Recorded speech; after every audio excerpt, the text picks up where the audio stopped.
அன்னைக்கு கல்யாணத்துக்கு சம்மதிச்சுட்டு இன்னைக்கு தாலி கட்ட போற நேரத்துல 1000 பேருக்கு முன்னாடி எழுந்திரிச்சு வந்துட்டியே, இது என்ன அர்த்தம்? இந்த கல்யாணத்துல எனக்கு இஷ்டம் இல்லைன்னு அர்த்தம். ஏன் இஷ்டம் இல்ல? ஏனா ஐஏஎஸ் படிச்சிருக்கிற ஏ ஸ்டேட்டஸ் எங்க? பிஎஸ்சி படிச்சிருக்கிற ஓ ஸ்டேட்டஸ் எங்க? ஏமா ஸ்டேட்டஸ் பார்க்க இதுவா நேரம்? உங்க கௌரவ பிரச்சனைல அனாவசியமா கல்யாணத்தை நிறுத்தாதீங்க. அதெல்லாம் பார்க்க முடியாதுங்க. ஒரு விளக்கு எரியணும்னா ஒரு தீக்குச்சி அணையத்தான் வேணும். தீக்குச்சி அணையதேன்னு அனுதாபப்பட்டா அப்புறம் ஆயுசுக்கும் இருட்டுல தான் நிக்கணும். கல்யாணத்துக்கு இஷ்டம் இல்லனா அப்புறம் எதுக்கு நீ சம்மதிச்ச? எதுக்கா?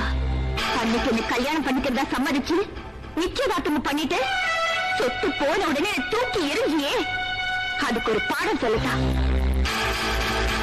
டெல்லியில வச்சு உன் பேச்ச கேட்டு நான் ஏமாந்ததா நீ நினைச்ச. ஆனா ஏமாந்தது நான் இல்ல, நீ. கலெக்டர் கொண்டாட்டியானா